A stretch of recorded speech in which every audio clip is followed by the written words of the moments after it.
Anótate nada más esa frase, Señor de señores y Rey de reyes, pero también reflexiona sobre esto. Los 10 reyes tienen un mismo propósito y entregan su poder y autoridad a la bestia. ¿Y para qué lo hacen?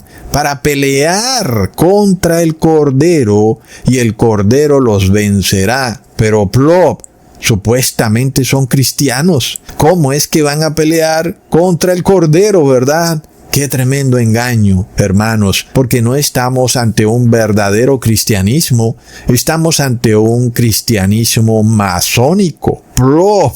Entonces, hermanos, uno se hace muchas preguntas con relación a lo que está sucediendo hoy en día, y con base a la narrativa actual de los noticieros, de los pastores evangélicos, que no concuerda con lo que dice el profeta Daniel en lo absoluto, y lo que dice el profeta Daniel sí concuerda con lo que está pasando en nuestra realidad. Porque si Estados Unidos fuera el máximo poder mundial, ¿verdad, hermanos? Porque en cierta manera lo está haciendo por el momento, aunque China parece que amenaza esa hegemonía de Estados Unidos.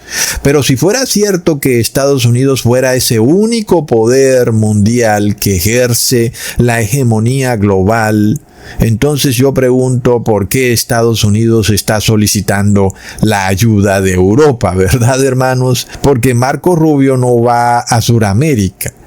Esos son países lacayos, ellos los siguen llamando su patio trasero. Marco Rubio no va a ninguna otra nación del mundo, tal vez a India, ¿verdad? Pues son naciones que también son lacayas de Estados Unidos. Pero Marco Rubio sí necesita la ayuda de Europa. ¿Y por qué necesitaría la ayuda de Europa si Estados Unidos es el poder único mundial? ¿Verdad, hermanos? ¿No será porque es en Europa donde está el centro de poder mundial? ¿No será tal vez porque es Europa el imperio que realmente domina el mundo? ¿Verdad? Pues es lo que nos ha dicho el profeta Daniel, que la última bestia del Apocalipsis estaría ubicada en Europa. Pero Europa se ve toda calladita, ¿verdad? Peinadita, vestidita, mientras Estados Unidos anda por ahí haciendo y deshaciendo. Pero ¿quién controla a Estados Unidos? Literalmente es Europa. De no ser así, ¿para qué Marco Rubio va a Europa? ¿Verdad, hermanos? Está clarísimo. Porque además hay otra prueba adicional, porque yo doy prueba de todo, ¿verdad, hermanos? Justo esta semana que recién está pasando, Estados Unidos le ha solicitado ayuda a la nación de España para bombardear a Irán. De esas cosas curiosas que pasan, resulta que el presidente Pedro Sánchez se ha negado a prestarle esa ayuda al todopoderoso Estados Unidos. Por lo cual, ustedes ya saben la manera de comportarse del presidente Trump. Él respondió con sus habituales amenazas de cortar todo vínculo económico con España, es decir, que inclusive va a imponer un embargo financiero sobre España. Pero plop, resulta que toda la Unión Europea ha respaldado a España y le ha dicho a Donald Trump: no, señor, no te metes con España, ¿verdad? ¿Qué le ha tocado hacer al presidente Trump? Tragarse sus propias palabras. Él sabe bien quién es el que manda, ¿verdad, hermanos? El Imperio Romano. Como lo dijo Mel Gibson cuando estaba por Italia, ¿verdad? Estamos en el Imperio Romano. Ellos lo saben bien. Recontra plop. El Imperio Romano cristiano es el que viene mandando en el mundo desde el año 538. Y aunque pareció recibir una herida mortal en su cabeza en el año 1798, ya sabemos que todo fue una especie de ilusión, porque ellos siguieron gobernando a través de la masonería. Sin embargo, en el momento en el que la segunda venida de Jesús es inminente, entonces se desata la guerra contra el Cordero. Porque de nuevo, volvemos a lo que Dios le dijo al profeta Samuel: no están en guerra contra ti, sino que me han desechado a mí, ¿verdad? Y es lo que de nuevo está pasando. Estos cuernos que están en Europa están en guerra contra el Cordero. Y bueno, hermanos, la iglesia de Cristo es el cuerpo del Cordero. Y en este caso, quienes pertenecen a esta iglesia tendrán que sufrir la tribulación y la persecución.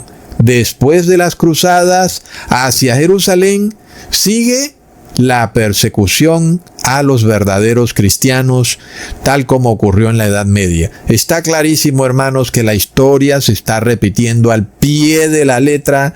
Si tú no te das cuenta, debe ser porque no sabes nada de historia. Y nosotros vemos que Roma ha sido la nación que ha gobernado al mundo entero desde el año 538. Los reyes de la tierra se arrodillan y se humillan ante el Papa de Roma. Y sin embargo, esto está a plena vista. El Papa León XIV se ha asomado desde su ventana, esa ventana de Jezabel, desde donde él da sus discursos, Urbi et Orbi. ¿Y qué pasa, hermanos? Él ha dicho que está preocupado sobre el conflicto en Medio Oriente. Pero un momentico, pues quien inició la guerra ha sido Estados Unidos, ¿verdad, hermanos? ¿Por qué no ha dicho el Papa León XIV que está preocupado con la actitud guerrerista de Estados Unidos? No, ¿verdad, hermanos? Porque él es el que lidera las cruzadas, porque necesitan apoderarse nuevamente de Tierra Santa. Y es que este es básicamente el meollo del asunto y vamos a hablar del tema más adelante. Pero la palabra nos revela de forma indudable que el Papa de Roma es ese pequeño cuerno que lidera la bestia y que controla también los 10 cuernos de esa bestia, los cuales le han entregado su poder y autoridad al pequeño cuerno. Leamos en Daniel capítulo 7, versículo 20 al 21. Asimismo, acerca de los 10 cuernos que tenía en su cabeza y del otro que le había salido, delante del cual habían caído 3, y este mismo cuerno tenía ojos y boca que hablaba grandes cosas y parecía más grande que sus compañeros, y veía yo que este cuerno hacía guerra contra los santos y los vencía.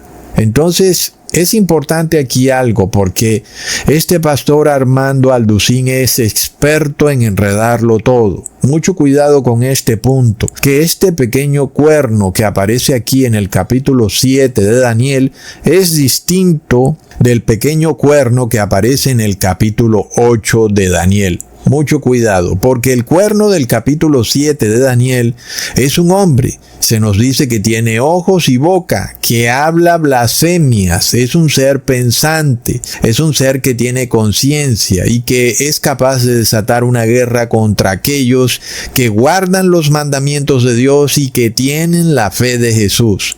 Mientras tanto, el pequeño cuerno de Daniel 8 no es un hombre, es una nación, y esa nación es Roma. Leamos en Daniel capítulo 8, versículo 8 al 10. Y el macho cabrío se engrandeció sobremanera, pero estando en su mayor fuerza, aquel gran cuerno fue quebrado, y en su lugar salieron otros 4 cuernos notables hacia los 4 vientos del cielo. Y de uno de ellos salió un cuerno pequeño, que creció mucho al sur y al oriente y hacia la tierra gloriosa. Flop. Y se engrandeció hasta el ejército del cielo, y parte del ejército y de las estrellas echó por tierra y las pisoteó. Esto se repite de una manera de locos, hermanos. Ay. Hermanos, para iniciar explicando este pasaje bíblico, recordemos que ese macho cabrío era el imperio griego liderado por Alejandro Magno. ¿Verdad, hermanos? Es de locos como el profeta Daniel profetizó esto mucho antes, siglos antes de que ocurriera. Y resulta que este imperio, estando en su mayor fuerza, colapsó porque Alejandro Magno se enloqueció en una orgipiñata en la cual se emborrachó de tal manera que cayó muerto. En ese momento, el imperio griego quedó dividido en 4 regiones que fueron el imperio tolemaico, el imperio seleucida, el imperio macedónico y el imperio de Tracia. Pero luego nos dice el pasaje bíblico que de una de esas 4 regiones saldría un cuerno pequeño, ¿verdad? La historia lo prueba totalmente claro, hermanos, que ese pequeño cuerno sale del imperio Seleucida y es, por supuesto, un imperio que tendría que avanzar hacia el sur, hacia el oriente y hacia la tierra gloriosa. Pues la única nación que cumple esas descripciones tan claras es indudablemente Roma. Roma sale del imperio Seleucida, Roma se expande hacia el sur, hacia el oriente y hacia la tierra gloriosa. En este caso, hermanos, nosotros vemos que el cuerno pequeño de Daniel 8 es distinto del cuerno pequeño del capítulo 7 de Daniel, ¿ok? Lo curioso de esto es que Estados Unidos ha hecho exactamente lo mismo. Con esa águila que es un símbolo del imperio romano, con sus alas todas como en forma de faraón, todas rectas, ¿verdad? De repente se expande hacia el sur, que es Venezuela, y ahora hacia Irán, que es Oriente, y ya vamos a ver cómo va a darse esto en la tierra gloriosa, hermanos. Pero volviendo al tema de Roma, no olvidemos que de repente hubo una guerra, ¿verdad?, que se conoció como la batalla de Accio, donde el emperador Octavio Augusto derrotó a Cleopatra y se apoderó del sur, que es Egipto. En ese momento, Roma se expande hacia el sur, que es el imperio tolemaico. Y ahí se cumplió entonces esta profecía que hizo el profeta Daniel en el año 600 a.C., recontraplop. Pero luego vemos también que Roma se expande hacia el oriente y hasta la tierra gloriosa. Luego llega nuestro Salvador, nuestro Señor Jesús, y ya Roma era quien gobernaba en Jerusalén. Bastante interesante. Entonces, hermanos, miremos que luego el profeta Daniel nos dice que el imperio romano se convierte en una bestia muy distinta de las otras 3 bestias que él había profetizado. El imperio romano es una bestia más implacable, nefasta y conquistadora que todas las bestias anteriores, y esto nos revela que esta bestia romana está conformada por 10 cuernos, que son 10 regiones del imperio romano, es decir, de Europa. Recontraplop. Esas 10 regiones, como sabemos, son vándalos, erulos, ostrogodos, alamanes, francos, anglosajones, suevos, lombardos, visigodos y francos.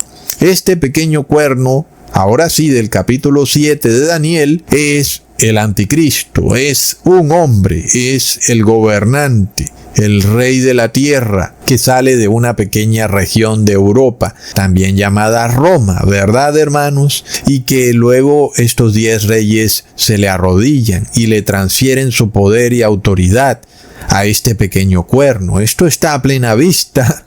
Yo siempre les estoy mostrando estas imágenes de los reyes de Europa arrodillándose ante el Papa de Roma.